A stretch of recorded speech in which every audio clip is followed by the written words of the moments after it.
Alright, girls and their dads, chapter 13. They pause at the top of the stairs, the father and his little girl. She peers down the long flight of steps and frowns a little, then without even looking beside her, she reaches for his hand and it's there and she grasps it. Now she steps out boldly down the first step and the second as he does the same beside her. She is singing to herself in a rhythm as they descend, and he feels pretty good too. Fathers to the young daughters seem to be almost magical beings. They often go away to strange places and come back each day. Their voices are booming, deep and loud. They smile funny, but mostly in a good way. Often they represent fun, excitement, and a good stirring up of the daily routine. All being well, they make mommy smile. Girls of all ages deeply want to love their dads and be loved back by them. In recent decades, we've woken up to the value and importance of dads. As late as the 1970s in Australia, if a mother died and there was no other family, the children would automatically have been put in an orphanage. The father would not have even been given the chance to try to raise them. How shattering that double grief must have been to thousands of dads and their children. That's a stupid fucking thing to do. Today we know that dads feel as deeply, can care as well, and are as vitally important as moms. And a mom and dad who work as a team are pure gold. Girls with an involved dad have been found in many studies to have higher self-esteem, get better school grades, and are less likely to become pregnant early or have problems with alcohol or drugs. Dads are good for girls. As this message has spread in recent years, dads are stepping up. Today's young fathers spend 3 times as long with their children each day, talking, playing, and teaching them than the fathers of a generation ago. That's a huge change. Here are the main ways in which a father is important to a girl. That's what kills me, man. Not being able to go, my daughter when she needs me. Like, I don't know. It's been kind of fucked up, man. He's strong and safe. Very early on, a small child decides whether dad is one of 2 things: a source of safety and protection, or a source of danger and threat. Safety and trust are the most central feelings daughters enjoy with a good, kind dad. We need to be reminded, we grown-ups, that we are like giants to our small children, towering in the sky. I've come to think that a father should make a pledge to himself and silently to his small children: I will never hit or hurt you. I will strive never ever to frighten you. Every child should be able to say, I always feel safe with my dad. This can be as simple as using a softer voice.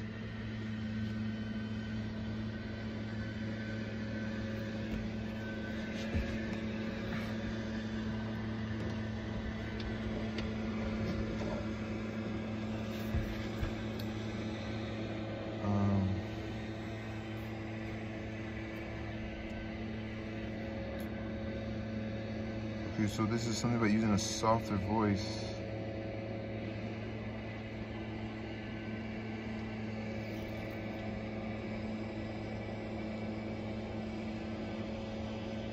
Girls' hearing is more acute than that of boys. They often think you are shouting when you think you are just using a firm voice. When our kids were small, my partner Sharon would point out to me that my voice was far louder than I realized. I was embarrassing to take to the supermarket, but worse, I could sound scary when I thought I was being, well, emphatic. This was not the kind of father that I wanted to be. Our physical strength has to be used for good. This strength, rather like a powerful horse or dog, has a wonderful appeal to a small girl. Dads who get down on the floor and play with their daughters, being a horse for them to ride or a monster that they can wrestle and defeat with much struggle and noise, give them a sense of safety and also create daughters with a high capacity for excitement. It's as if they borrow our power and make it part of them. This early investment of fun time leads to a daughter who wants to have adventures and share activities with us all through her growing up. There was something about seeing a girl fishing with her dad or surfing or out walking with him on a windy Sunday afternoon that touches the heart and bodes well for life. He stays connected. Most new dads experience a rush of amazement, responsibility, and protective care when their little girl's born. The question though is, will he stay engaged? In the past, confused about the role or awkward about taking it up, just too busy, or worst of all, not interested, many 20th century dads failed the test. Right here. Their daughters carried this as a deep wound: misbehavior in the teenage years, rude and rebellious acting out, and worst of all, thrashing themselves with careless boys. Booze, drugs, and cars was the way daughters took revenge. Not being loved by a dad can make a girl not love herself. Moms can compensate for this, but not completely. This was a tragedy of the industrial era, when dads worked long hours and came home exhausted. Just as for the mother, when a marriage breaks down, the children often blame themselves for a breakdown in the relationship with their dad. Daughters conclude that if dad is too busy to have time for me, It must be that I am boring and not worth it. When I talk about fathers to audiences of parents, there is always a point where I see women around the auditorium quietly shedding a tear as they listen. Some are grieving for what they didn't get, and some are remembering the love they did receive. It's an intense, powerful, and life-changing relationship. A dad and his daughter. I'm gonna pause for a little bit. There's a gentleman working right here. He has to do his job, you know?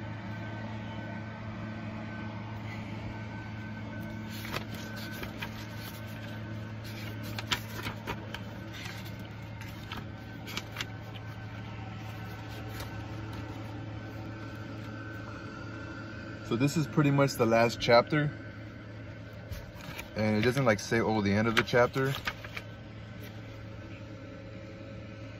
Yeah, it's the last chapter, and if you guys read from the beginning, they shared a story about Casey, about two girls having kind of two different situations. So we're gonna just add that to this last chapter. But maybe I could do a separate video. I'll probably do a separate video. But there's a man working right here. So we're pausing for a little bit, take a break, go use the restroom or something. You know, go kiss your daughter, you know, or maybe let's think about it, you know. I love my daughter, you know, and her mom actually didn't know who her daughter was till she was 8 years old. For 8 years, she thought there was another man that was her dad. And that man actually is in prison for life right now. And that's nothing to be... We have like this twisted thing, like where going to jail is cool. Even as young boys, they want to brag about going to juvenile hall and say, oh, I did this amount of years. And it's like a badge of honor, but it's a twisted way of thinking, especially in California, especially in Los Angeles, especially in this gang culture. It's just super twisted, man. It's super twisted. I don't know why he don't blow it the other way. He's like blowing it in my car.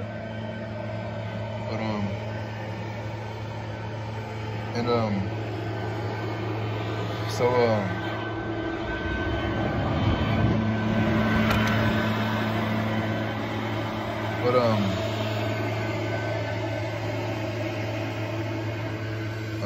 it's okay. It's not a big deal. It's not the end of the world. My truck's dirty nonetheless, but yeah, it's like a real stupid way of thinking, you know?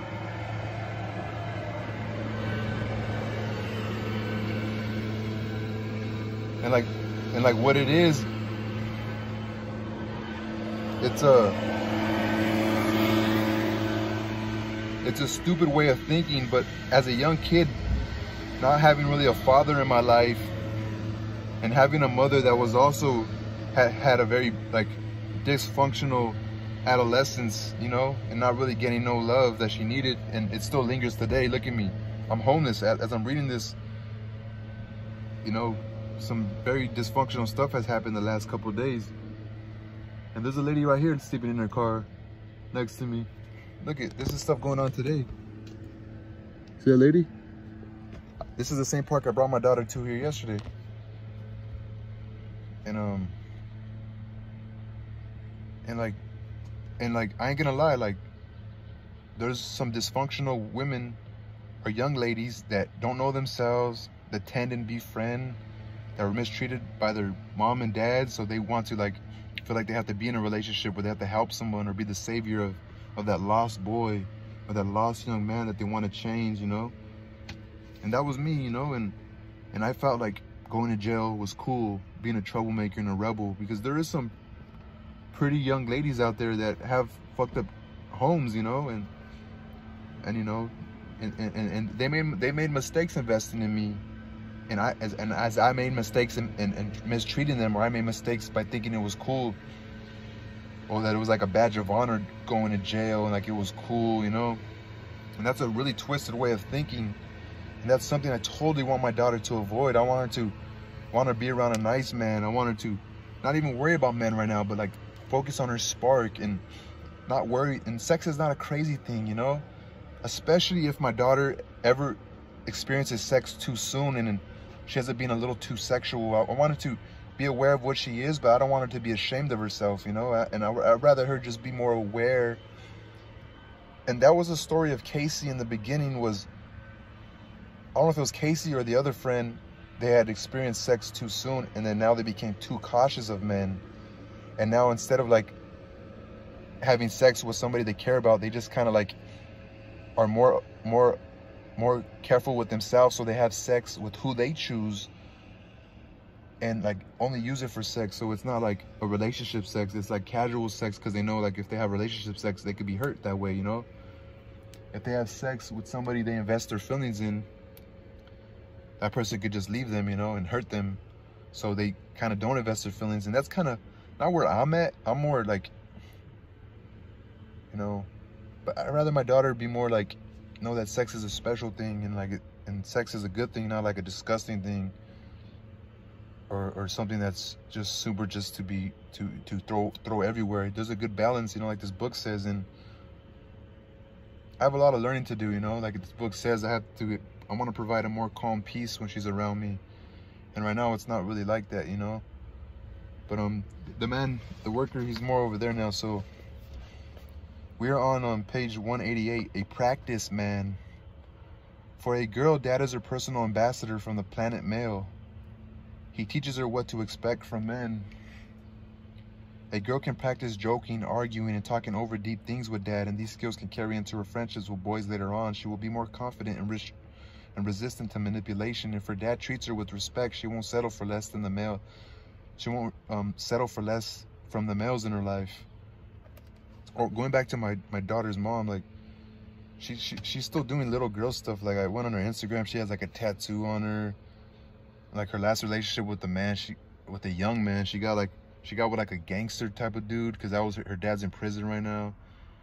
Like she got with me thinking I was a gangster, but no, I was like a wannabe. Like I seen it as a culture, like I said, for girls to like me, because I had no inward personality. But at the end of the day, you see a lot of beautiful, healthy women with men that it's not about the looks. Like even with some overweight men, but they treat them nice, and they're healthy, and they have good families, and you know, and it's just not a burden to be around them. They have healthy minds, and I feel really damaged, you know, and I feel really sad more for my daughter, you know, and it makes me emotional deeply, you know, and it kind of makes me scared that I chose that woman to be her mom, you know, because she could be making silly decisions, you know, that my daughter's seen, but I hope she's not, you know.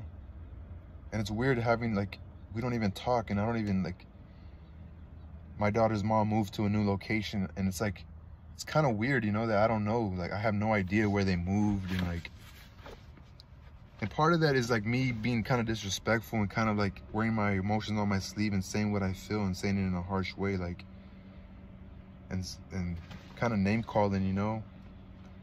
And it's bad for me, but what they say is people who get bullied become bullies, you know. And I don't know, just a lot of anger. So I just hope that, I don't know, my daughter's a sweet child though. Psychologists have found that mothers and fathers play complementary roles with their daughters. Put very simply, mothers make girls secure, but dads give them self-esteem. Mom supports her daughter like a rock, steady and solid. Dad lifts her up like a helicopter. If a girl knows that her dad is interested in her, asks her viewpoint about things, and doesn't then argue against them or knock them down, she gets the feeling that she's intelligent and worthwhile. If he takes her to the mall on a Saturday to get a glue gun and stops off for a hot chocolate or ice cream on the way home, she can't avoid the conclusion that she is interesting for her own sake. He likes my company. She notices that he is not hurrying, that she is not a task he has to cross off his list. She is the destination. Actions say it all. Some dads who might consider themselves good fathers barely talk to their daughters. They merely live in the same house, at least. That's how it feels to the daughter. That's how my house was. Other dads have chosen to be a real presence. They check in with her every day and take time to listen, or even have some regular activity, like walking the dog together that creates a chance to talk. They inquire about her life. They listen as girls talk about their friends, their projects, what they like and don't like at school. Sometimes there is a kind of ritual. What was the worst thing that happened today? What was the best? Tragically ignored. A friend of mine goes out with his teenage daughter most Saturday mornings. They sit down and have a talk because a lot of the week he is busy and comes home late. One day they see a girl she knows from school walking by with her dad. They greet the pair, but some instinct tells them not to invite them to join them, and anyhow, this time is sacred and they like to keep it that way. As they disappear, my friend comments, "That's nice, they are doing the same thing." His daughter isn't so sure, she explains. Gemma's parents just got divorced. She has to spend weekends with her dad. Later, when they walk along the street, they see the girl and her father sitting in a coffee shop, but they are not talking. He's holding the newspaper in front of him like a big wall. His daughter, nursing her coffee, looks like she would rather be 1,000 miles away. It just looks so terribly sad. That's why I hate when, like, anyway, I'm the dad, right? So how not to fight with your teenage girl? They are smart, they are fast-talking, they are scary, and they live in your house. Teenage girls and dads can fly out the handle with each other, pressing all the wrong buttons, that is, unless dads know about the inside secrets. Here, buried in this book, like a special sealed section, is what you need to know. Your daughter loves you. You've stayed around, been kind, and kept her safe and alive for up teen years. She'll be very upset if you were to die and would miss you forever. But all the same, she can find you very irritating. That's because you tend to criticize and find fault, and you do it at the worst times. In hundreds of family therapy interviews trying to find out why a teenage girl is causing trouble, it comes down to this. Dads who criticize their daughters start fights with them and can't accept that they have different points of view. She wants to become her own person and is acutely sensitive to you trying to control her. So when you lose it, she double loses it, and it all goes haywire. Daughters have to be treated gently. If your daughter wrote you a letter about this, here's what she might say. Dear Dad, I am a teenager now. It's very hard. My emotions feel like English weather. Life is stressful. What with school and boys and not liking how I look and the mess the world is in and hating my hair. I need to chill out quite a lot, to watch some TV when I get home from school and be vague and dreamy and waltz around the house. If you criticize me, it's just kind of the last straw, so I will yell back at you or storm off to my room, but it's not my fault. My prefrontal cortex has melted down for a rebuild and won't be right again until about age 22. So my amygdala has taken over and all it knows is fight or flight. Scare me and you can choose which one I give you back. You think because I can outrage you, or you think because I can out-argue you that I am smart. But I have lost the most important faculty a person can have. I can't see anyone else's point of view, or at least not easily. It's enough to keep track of my own point of view. In fact, I will try on lots of different points of view to find out if one fits. Today I am an emo punk goth angel and plan to get piercings in my cheeks. Tomorrow I might volunteer as a nurse in Angola.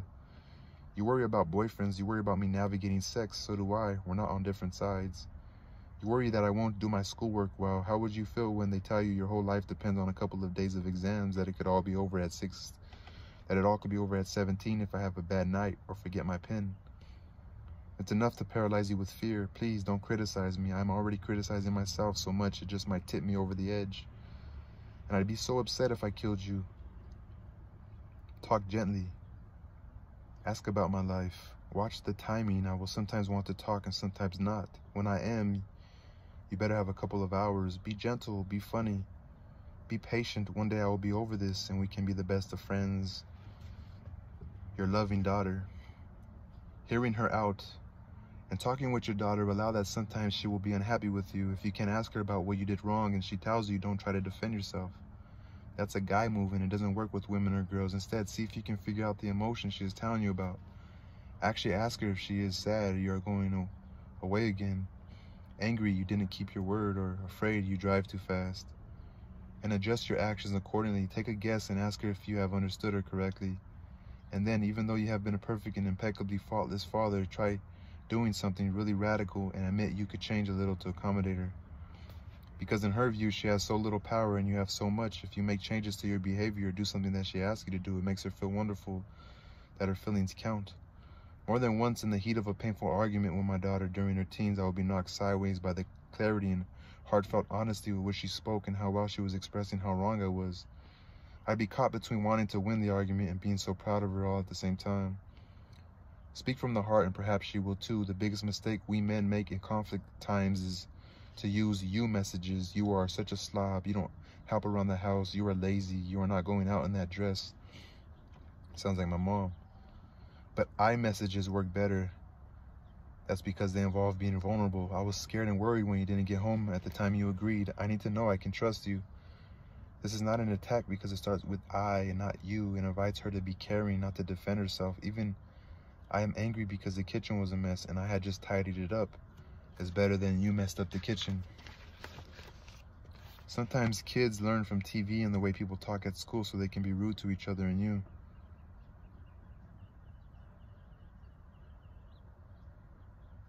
And that's how normal and okay. And that's somehow normal and okay. In Australia, where I live, a TV sitcom from the UK called My Family causes real astonishment. It seemed to consist of really unpleasant people being horrible to each other. In real life, somebody would commit suicide in a family like that. Putting people down erodes everyone's happiness and sense of worth. It's perfectly fine to talk it over with the whole family and get an agreement that nobody talks disrespectfully to anyone else. Parent to child, child to parent, child to child. It's also important to establish that work has to be shared. Cooking, cleaning, laundry, gardening, and pets are all everyone's responsibility, and it's fair to share. Also, make sure that your services driving her to school, helping her in myriad ways, are gladly given, but are not to be taken for granted, and they could stop if they are.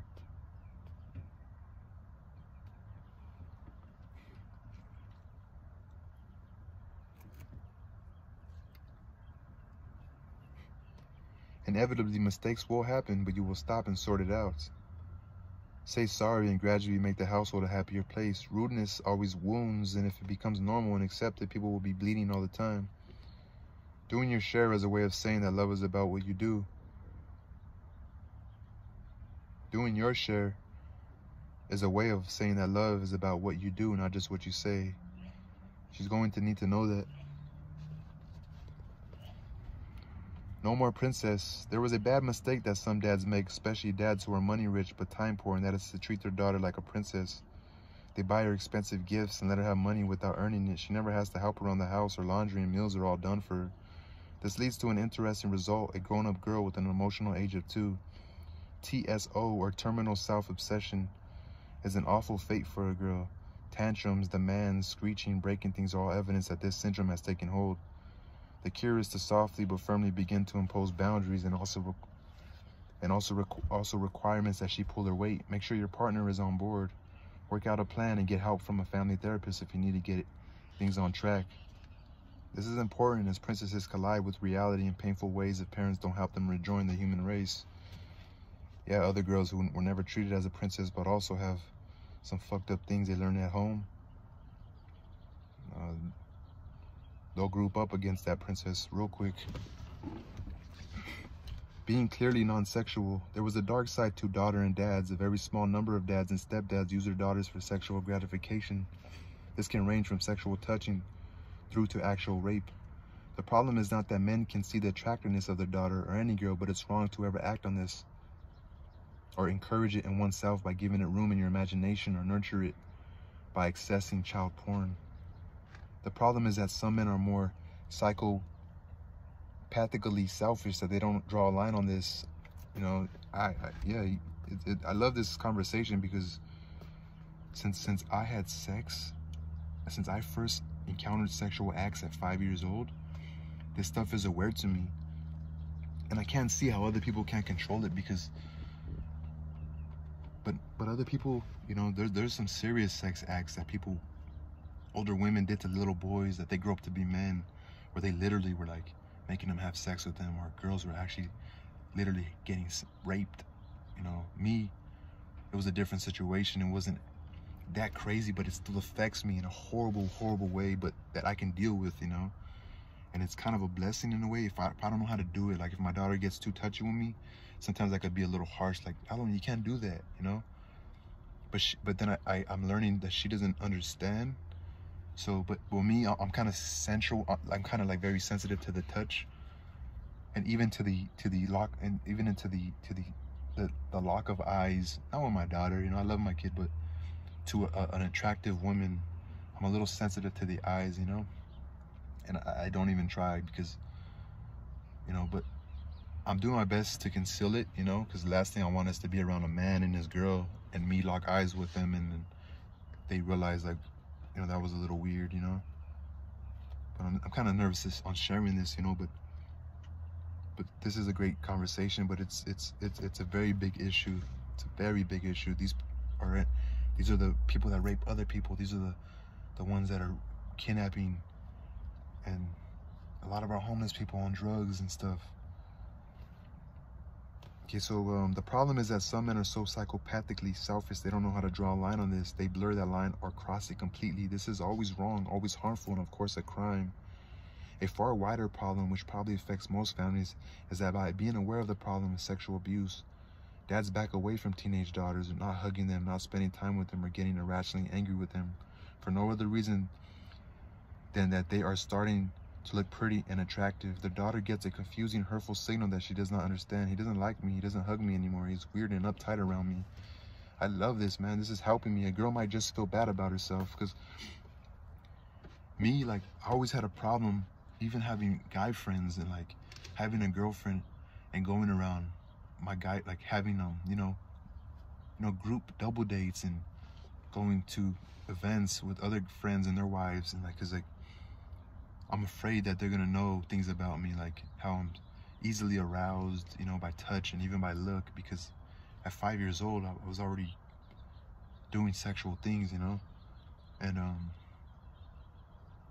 I've even gotten in trouble a couple times where like other men noticed I was, as a young boy, you know, like being around other guy and their girls, like maybe being afraid to make eye contact, and then, or making eye contact and maybe talking too frantically to try to get away from that sexual feeling, you know, that little sensitive to the sexual arousal, you know, and I avoided it, and even avoiding it kind of but I was young and I didn't know how to go about it, you know. Like now I'm more vocal about it, you know, but those things can actually make people isolate themselves, you know what I'm saying?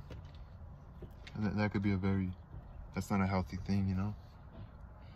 So their daughter gets a confusing, hurtful signal that she does not understand. So this is telling me that my daughter will understand, you know. I can still hug her and kiss her and tell my daughter, you know, you look pretty today, you know, daughter, you know, just, you know, and give her advice. And I can't wait to tell my daughter the things that I experienced, you know, so she could learn from it, and I could tell her why I am how I am.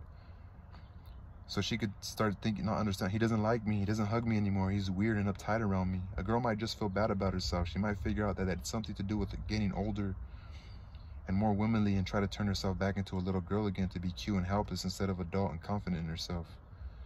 A dad who is sorted out in his own head about this, who knows how to steer his own attractiveness, who is close to his wife and comfortable with his daughter growing up, can affirm her beauty and wit without making her or himself uncomfortable.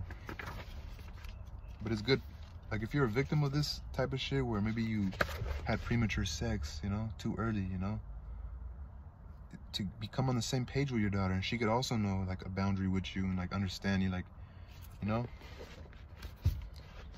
the magic of one-on-one.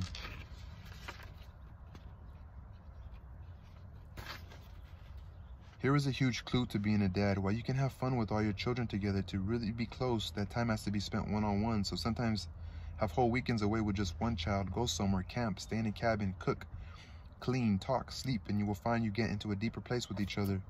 Do the same or something different with each child, so they know the joy and memory of having you all to themselves. Practical stuff. Being hands-on dad early makes it so much easier to stay close and develop your relationship as you get older. Start young, through her babyhood and toddlerhood. Cuddling, swishing her around, and playing horsey games on the floor with her helps her to see you as exciting and fun. Be gentle and watch her face to see how she is not alarmed. Yeah, you don't want to be too aggressive. Gently reading stories or making up stories for her when she is still a toddler, as she is getting ready to fall asleep, gives your wife a spell away from the kids and is a great bonding time. Find common interests, read to her, or make up stories when she is small. Find books or characters that you both like, save her a spot to garden with you. Make things in the shed, go to plays or movies together, make traditions. Dad and I always do this. A common interest like hiking or fishing might emerge. Search for the common ground. It will create a lot of good times and great memories.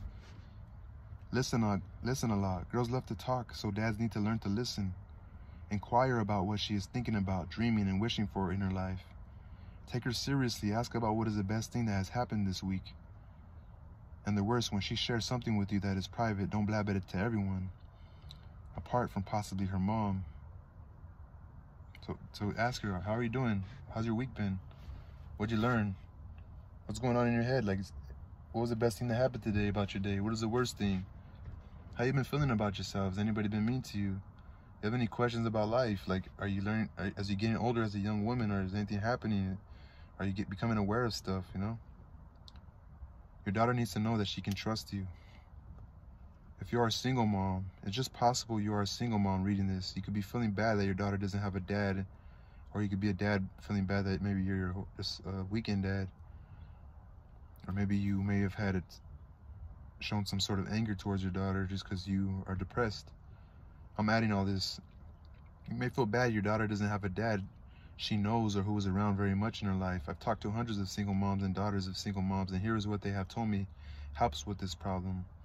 1, recruit men you can really trust to be interested in her, teach her, and spend time with her.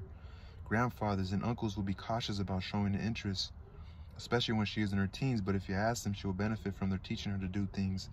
Talking and laughing with her, being involved in her life.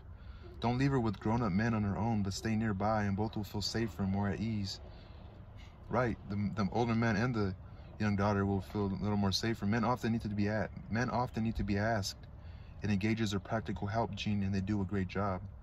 2, you yourself are a big role model. If you are angry and disappointed with men, she may be ambivalent, either feeling the same or flipping to the other extreme and being man crazy. Because if you like date all these different men, you might be the same way. You might not know how to hold a relationship. You might get married too many times, or if your mom hates men, you might be afraid of men. It's important that you get help for any issues about being hurt by men, and that you relate to men with strength and dignity.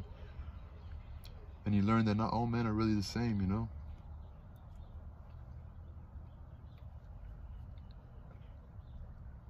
But that you relate to men with strength and dignity, but warmth too, so that she sees you can get along with men. If you re-partner, exactly like my baby mama, she got with the dude like this. Like, she was already talking to him before she like probably even told me, even before she removed me from her life, pretty much, you know? She already like was too quick to find a man. That's super bad to do, man.